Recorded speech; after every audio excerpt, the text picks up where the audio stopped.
A 60-year-old woman was admitted to a hospital's emergency ward. She complained of severe pain and the inability to move the left shoulder. In the initial assessment process, she was diagnosed by a case of post-traumatic right shoulder dislocation. She was given anesthesia and immediate treatment.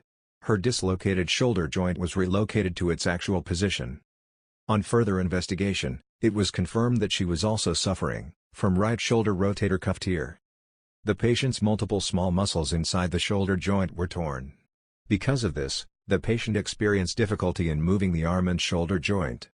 The patient underwent arthroscopic rotator cuff repair, in which torn muscles were repaired via multiple small holes with the help of an arthroscope. Since arthroscopy is performed through small holes and there is no blood loss, that's why the patient recovered fastly. रात्री माझा पडल्यामुळे माझा डावा हात हलत नव्हता, बंद झाला होता. नंतर आम्ही मनस्वी स्पाइन आर्थोमध्ये हॉस्पिटलमध्ये मला ॲडमिट केले. मग डॉक्टरने मला निदान केलं की हात डिसलोकेट झाला आहे. मग सकाळी मला त्यांनी हात बसवला गेला. त्यानंतर माझं पेन रिलीफ झाला.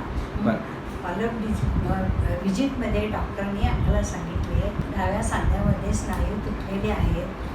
तर डॉक्टरने दुर्बिणीने ऑपरेशन केलं. ऑपरेशन नंतर आम्ही 6 आठवडे फिजिओथेरपी घेतली. आज माझा हात पूर्णपणे हालत आहे. आम्हाला जी ट्रीटमेंट मिळाली त्याबद्दल मी समाधानी आहे.